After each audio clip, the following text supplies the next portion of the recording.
Yo! What's up, people? It has been a full 3 years since I did my last, first OBS setup video. In that time, my own setup has seen several different iterations and a lot of growth, so I have decided to revisit the subject and go through everything in a single video. I have included chapter timestamps in the description below, as we will be going through the basic and intermediate setup methods, as well as my own personal layout structure of a modular scene that houses everything without ever switching scenes. So whether you are just getting started with OBS, pretty familiar looking for something a little cleaner, or absolutely insane like me looking for the cleanest but most involved setup possible, this guide has got you covered. Maybe. Kicking things off, you will absolutely need to download and install OBS. Go figure. So if this is your first venture into the world of OBS, I have included a link to OBS Project's OBS download page in the description below. Once you have OBS downloaded, go to your downloads folder and double click the download to install it. When you first launch it, you're gonna be like, "Oh no, I'm so lost." No worries, brah. You got this. First thing you should do is run the test to see what your hardware can handle as far as streaming resolution and frame rate. However, if you are confident in your hardware, have done your research, or have been streaming using a different application, then you can skip that and go into the settings and set yourself up. To help with that, I will quickly run through the settings and my personal opinions on how to set them. This is going to be different anywhere you look, or depending on who you ask, so take what I say with a grain of salt.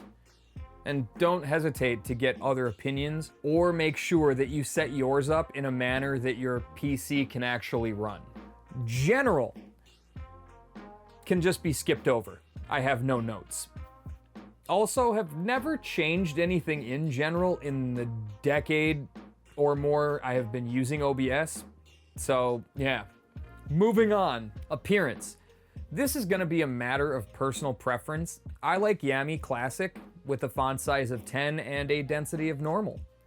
I'm old school and this just feels right. Nothing fancy and not lacking in any way. Stream. Depending on where you will be streaming, you will want to select your service at the top. For time-saving purposes, because this is already going to be a crazy long video, I'm going to stick to Twitch. Destination, I stand by leaving server set to auto, and I highly recommend, nay, I insist, that you link your account rather than use a stream key. If you have the ability, you can turn on enhanced broadcasting and handle all transcoding on your end, allowing people to watch in multiple resolutions. Be sure your hardware can handle it and that doing it makes sense. If you are going to be streaming at 720, you don't need this.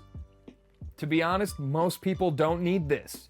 If you're going to be streaming in 2K or 4K, if you're allowed to by Twitch, you might want to do it.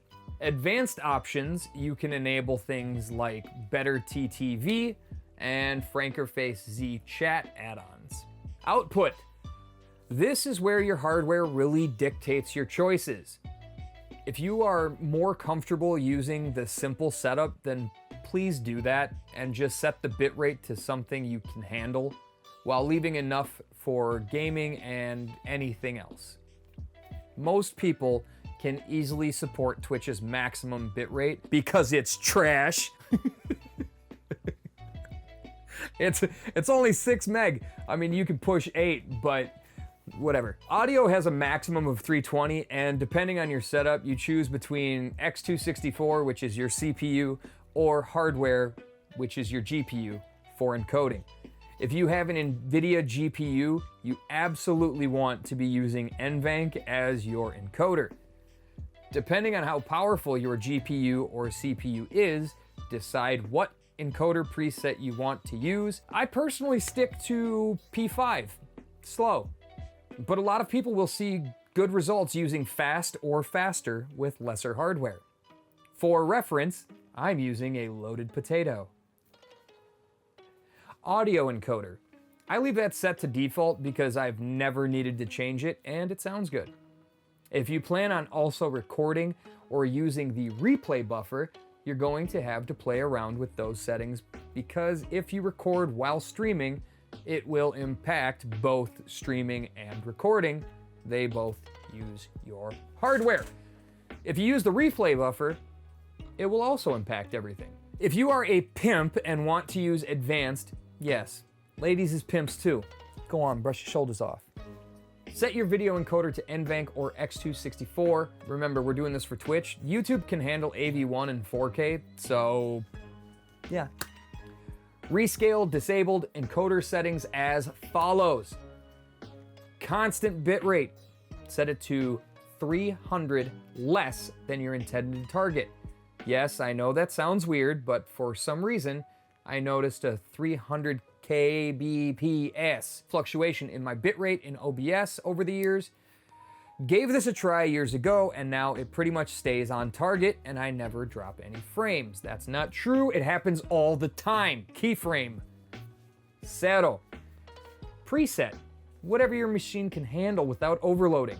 I never go above P5 and haven't felt a need to. Stream looks great. Tuning. High quality. Multipass. 2 passes. Full resolution. Profile set to high. Recording. I have this set to X264, CBR, 8000 bitrate, and I can record super crisp video. I could record super crisp video on every hardware variation I have ever had, and there have been many, and I always use these exact settings. I have literally never changed them. They just work. You get great recordings. Audio, they're all set to 320. Why not? Audio settings.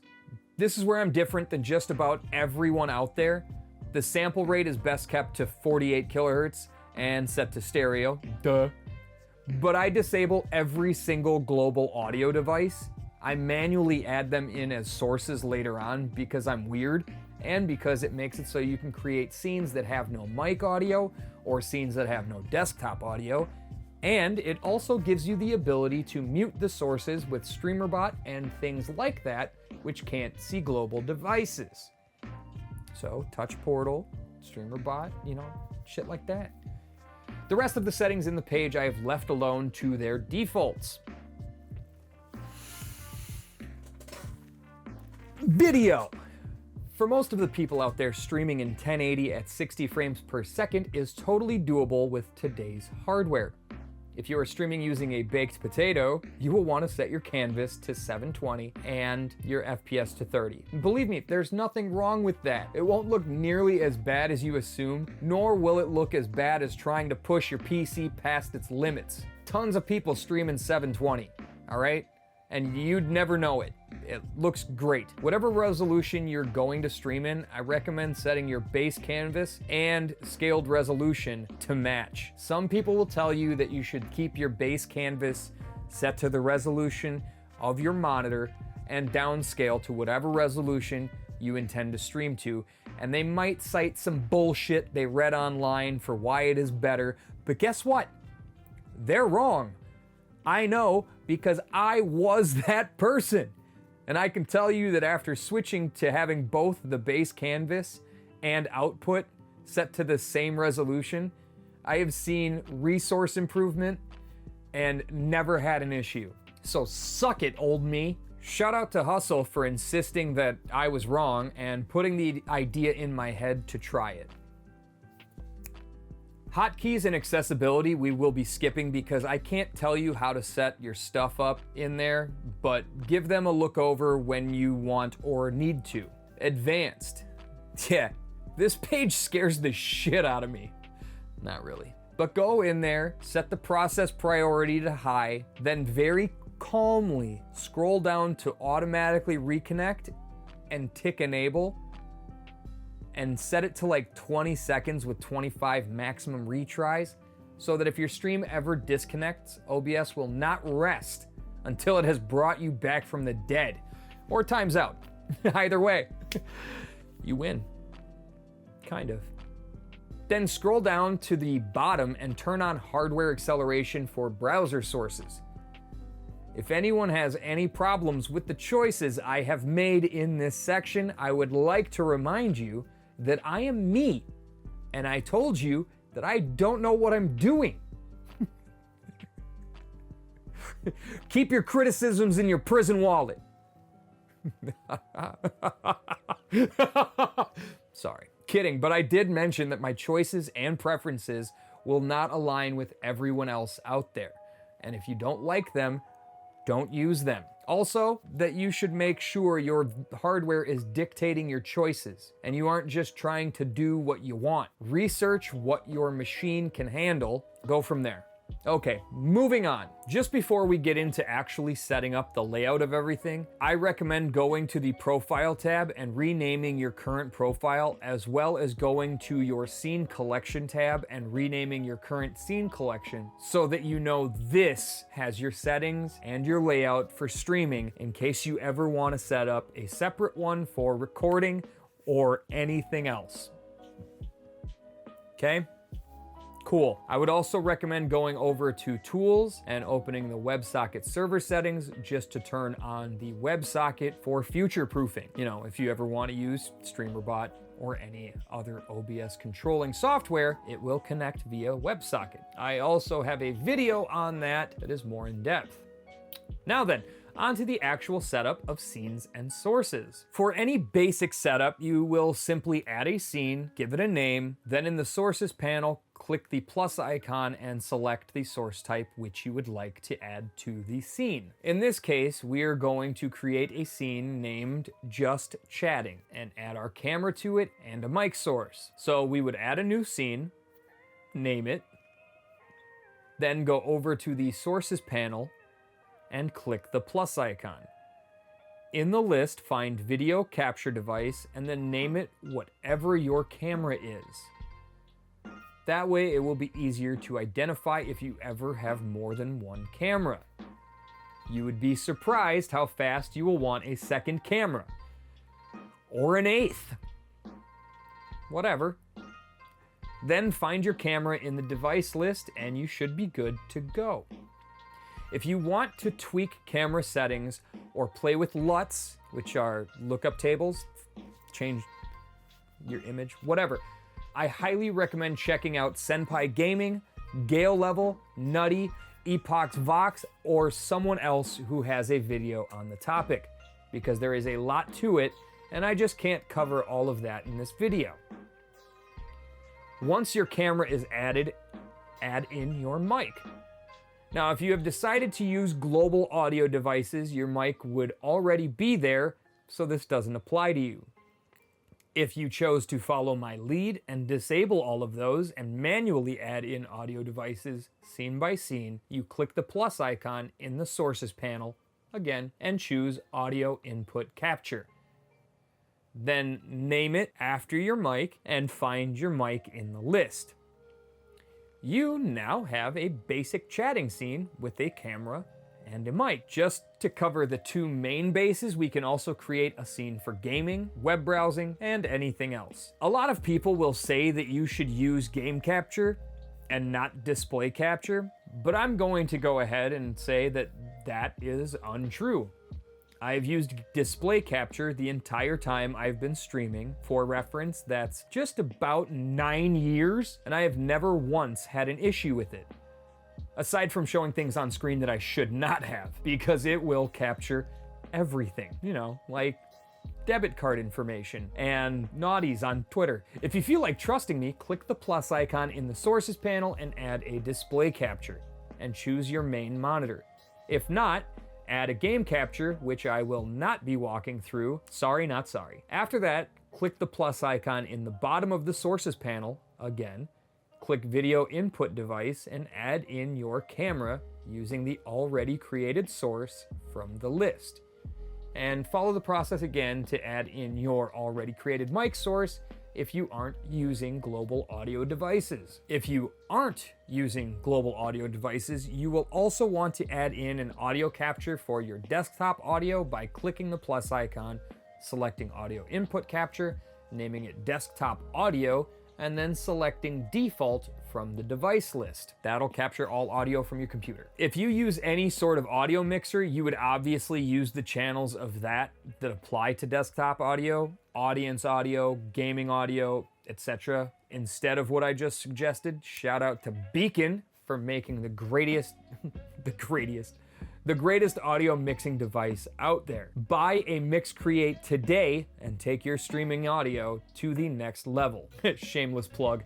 Nice. If you want to add alerts and things, you would need to have them hosted by Stream Elements or something of the like, and then click the plus icon in the sources panel and add a browser source.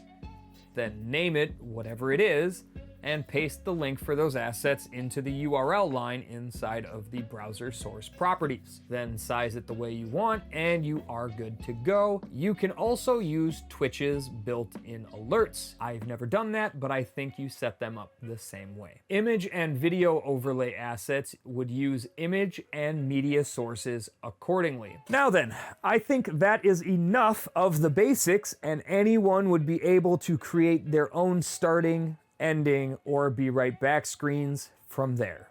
So, on to the next chapter. In this chapter, we are going to get into nesting scenes and sources so that we can clean up not only the look of our docks, but also eliminate excess resource usage by not doubling up on browser sources, image sources, media sources, cameras, and other things. We are also going to throw a couple of plugins into the mix to make it easier to add some flair and smoothing to our transitions. So, with nesting scenes, the idea behind it is that you only have to create a source in one location, and then you add that location to multiple other locations so that it's only using resources to run it in one place instead of multiple times, because even if you hide a source in a scene that's not open, it still uses resources like RAM and CPU to keep it alive or revive it. So this method is ideal for people that have limited resources, but is also a great way to have dozens, if not hundreds of assets created and used in multiple scenes without having the source list for every scene insanely long. I, for instance, have around 200 sources inside of OBS, and all of them are active in my streaming scene, but the source list for that scene is only 11 sources long because everything is neatly nested in other scenes to keep things organized and optimized. I usually start the process by nesting the sources I know I will need most. For this, we will be starting with our cameras and audio sources. Create a new scene and name it after your camera, followed by the word nest. For me, that would be A5100 nest. Then add your existing camera to that scene. If you have filters and overlays that you apply to your cameras, you would add them in this nest as well. Next, create a new scene and name it Audio Source Nest. In here, add all of your audio sources you would be using in all of your scenes. So your desktop audio, your main microphone, background music, etc. would all be located here.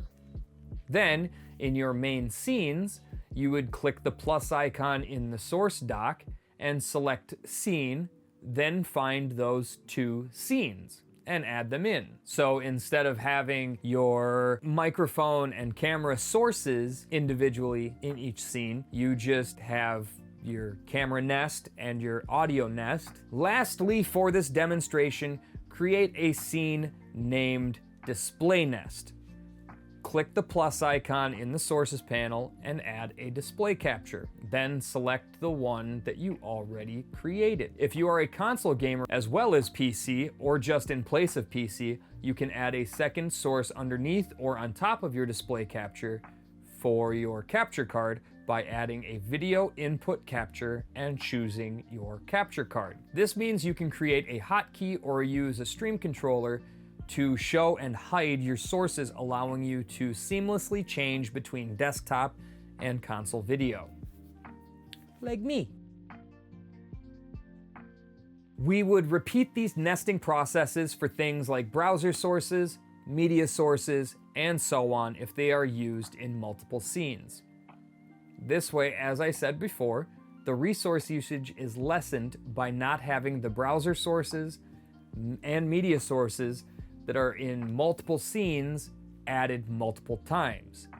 You just add them to one scene and then add that scene to every other scene. I personally prefer having a scene that houses all of my overlay assets, a scene for chat triggered overlays, and a scene for channel point reward assets. Then I just add those 3 scenes to my other scenes, and instead of having 40 sources in my main scenes, most of which would be duplicates, I only have 5 between my video, audio, and assets. Adding plugins is something that definitely elevates the OBS experience, but you have to take into consideration your hardware capabilities even more because resource usage changes while using them. Not much, and more for some than others, but it is still important to know that you might not be able to use them. Also important to be aware that plugins can corrupt and cause issues in OBS. It is rare, more so with some than others, but it can happen. So if anything ever happens where OBS isn't working right, the first thing you would want to do is launch it in safe mode to make sure that the plugins are not the culprit. If it launches in safe mode and operates properly, it's probably a plugin. The 2 main plugins I want to showcase for this type of setup are Move and Source Clone by Exceldro. One is going to give us the ability to create smooth transitions for sources between scenes without using stingers, fades, or anything else. The other is going to allow us to make copies of sources so that we can alter the source without it affecting the original. Move allows for far more than this, but that is where we're going to start. Step 1, we want to grab the plugins. So I have placed links to both of them in the description down below. Download the installer.exe for both, and then go to your downloads folder and open them one at a time. The next step is relaunching OBS so that the plugins can be seen by it and used by us. First, let's set up a camera clone. Create a new scene named the same as your first camera nest and add a 2 to the end of it. Then, in the Sources panel, click the plus icon and locate and select Source Clone. Name it after your camera and add Clone to the end of the name. Clone type should be left as Source, and in the Clone drop-down box, you will locate your camera and deselect the audio box because we don't want our clones to produce audio. At least not in this case. Then click OK. Now you have a clone that you can make any adjustments to without affecting the original camera source. These changes could be zooming, reshaping, filters, overlays, cropping, anything you want, and the original camera will stay the exact same as it was. This goes for anything else you create a clone of as well. They operate completely independently from the original source. So feel free to get super creative, or not. Do whatever. Before we play with Move, we are going to rearrange our OBS scenes and sources to utilize our nests. So in your chatting scene that we created in the beginning, or that you have if you skipped that chapter, remove your camera source and audio sources, and instead add your scenes with them inside by clicking the plus icon and selecting Scene, then finding your camera nest, followed by finding your audio sources nest, and now you have nested scenes. Pretty cool. Next, open your gaming scene and remove everything. Click the plus icon and choose Add Scene, then add your audio scene nest, your display scene nest, and lastly, your camera nest, and arrange them on screen the way you want them to be. Now you have a gaming scene and a chatting scene with all of their needed sources in them, but their source list is like 3 things long, and the assets are only technically active and using resources in one place. Now, for the Move transition part to come into play. In the Scene Transitions panel, click the plus icon and select Move. Name it something you'll easily recognize, like Move Transition, and it will open the settings. Select all 3 top boxes in the Match If section.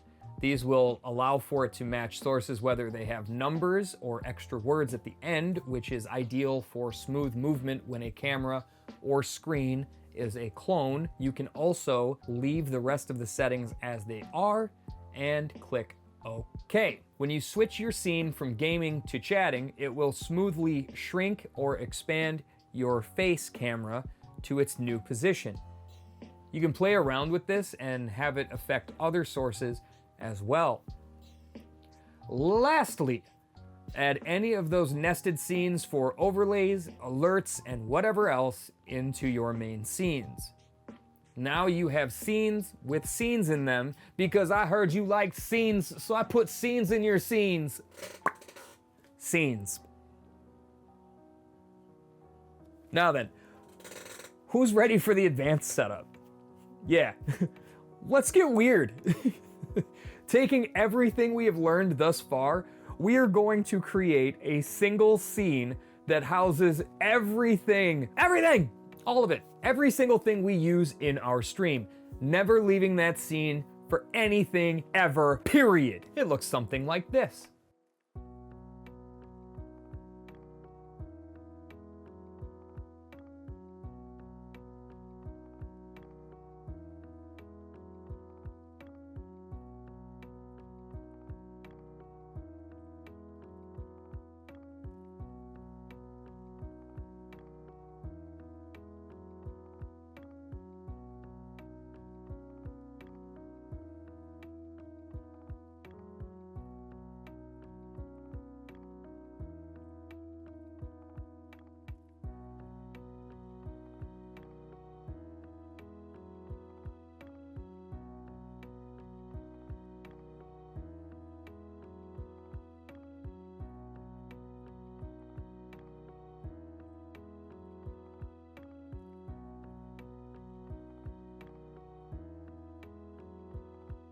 Okay, seriously, this might not be for everyone. In fact, I think I'm the only person that has ever attempted this, let alone successfully pulled it off. So if you are satisfied with switching scenes for everything, this is not for you. However, if you want to join me on my quest for changing the game and the way streamers do things, then buckle up, because this is not quick or easy. You also absolutely need to have a stream controller for this, such as Touch Portal or a Stream Deck and Streamer.Bot. So if you are unfamiliar with that amazing stream tool, I would suggest pausing this video and watching some videos on it from me, as well as downloading it and installing it.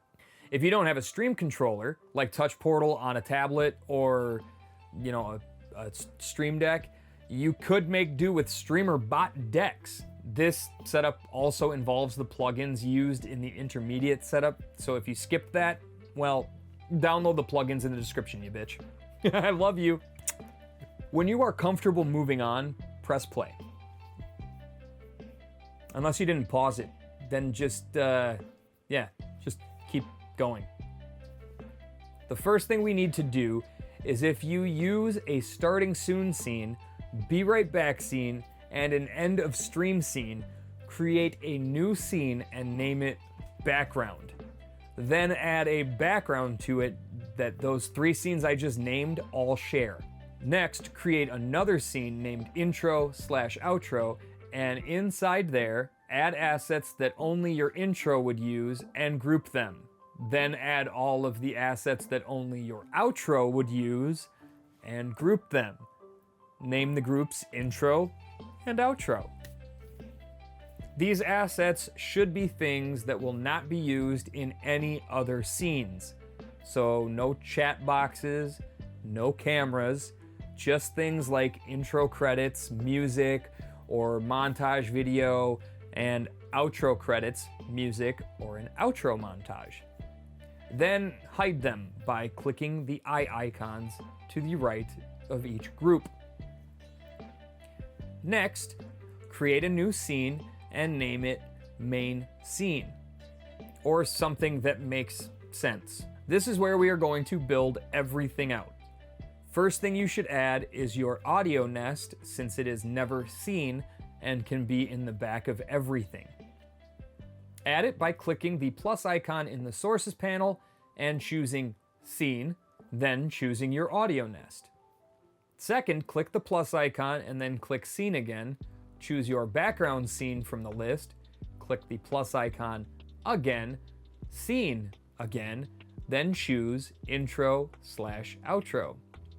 Now add your screens, your overlays, your alerts, and any other scene nests one by one by clicking the plus icon and choosing Scene, and then finding those nests that we made.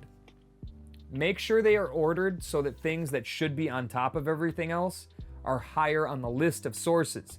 So you would want to add your audio, your background, your intro/outro, your screens, your camera, and then overlays in that order. That way everything stacks properly and you'll see the things the way you should see them.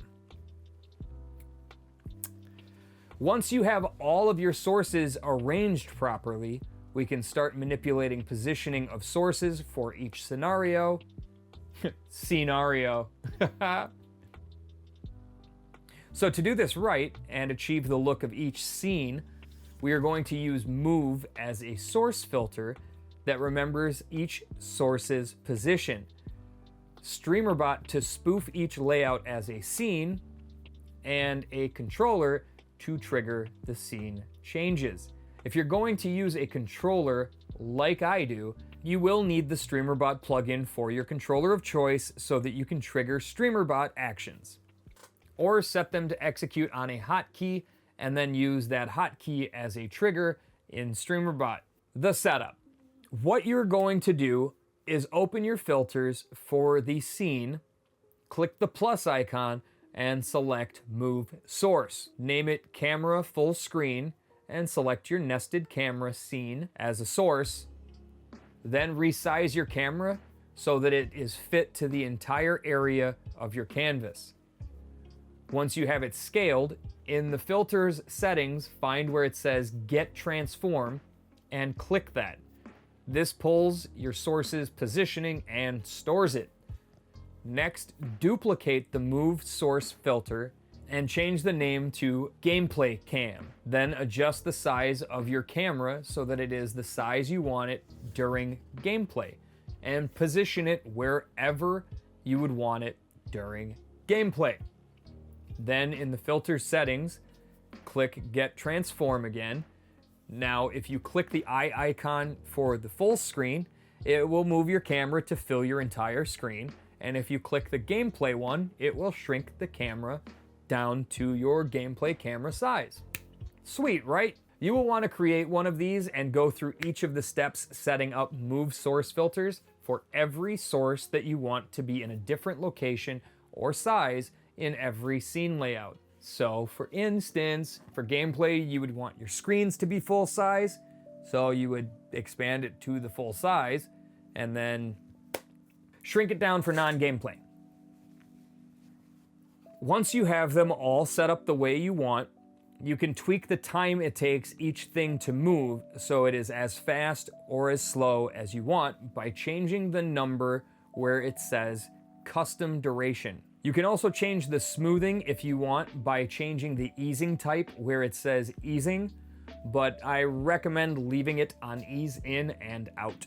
After you have everything set and it all looks and acts the way you are happiest with, we can set up actions in Streamer.Bot that will control everything.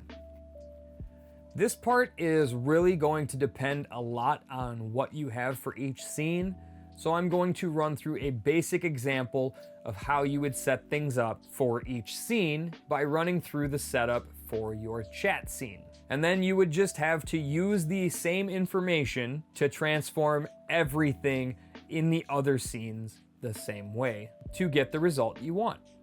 Create an action in Streamer.Bot and name it chat, chatting, something that makes sense for your chat scene. If you are using a hotkey to trigger it, add that in the triggers box. If you're using a controller with the Streamer.Bot plugin, you won't need to add a specific trigger at all because you can call it by name or by action ID in the controller. Regardless of how you will actually be triggering it, I recommend adding a test trigger so you can see how it works and make sure you have everything you need adjusted, added as a sub-action. In the sub-action box, add a set global variable sub-action by searching set global in the search bar. The variable name will be scene name and the value will be chat. This will not be of use right now, but in the future, if you want certain things to behave a certain way based on what scene you are in, you will be able to call this variable as it's what's going to spoof scenes.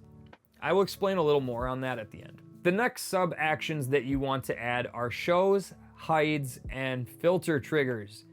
You want to add visibility triggers to hide anything from your intro, so in the search bar, type source visibility, and then select OBS set source visibility state. Choose anything from your intro and set it to hide, then duplicate this sub-action and change the source and repeat until you have hides for everything from your intro.